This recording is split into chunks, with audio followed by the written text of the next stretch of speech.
তো গাইস, আজকে আমি করতে চলেছি আম মাখা। এখন আমের সিজন আর আম মাখা হবে না, এটা তো হতেই পারে না না। তার জন্য আমি প্রথমেই ভালো করে আমটাকে ধুয়ে নিয়েছি, তারপর আমি তার খোসা ছাড়িয়ে দিলাম। এরপর ভালো করে ঘষে নিচ্ছি আমটাকে। এখানে আমি একটাই বড় দেখে আম নিয়েছি, দেখো কত সুন্দর লাগছে। এরপর দিয়ে দিচ্ছি লঙ্কার গুঁড়ো। লঙ্কা গুঁড়োর সঙ্গে আমি লবণও অ্যাড করেছি। আমি এখানে কিছু বেশি জিনিস মেশাইনি, শুধু লবণ আর লঙ্কার গুঁড়োটাই দিয়েছি।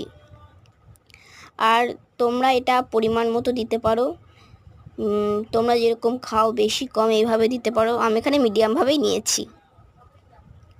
তারপর আমি এটাকে আমের সঙ্গে মিশিয়ে নিচ্ছি ভালো করে।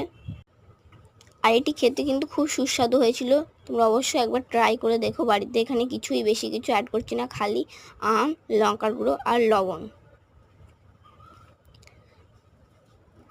ভালো করে মেশানো হয়ে গিয়েছে, দেখো কালারটা কত সুন্দর হয়েছে। এরপর আমি একটু দিয়ে দিচ্ছি সরষের তেল, এতে সেন্ট আসে খুব সুন্দর আর খেতেও খুব ভালো লাগে।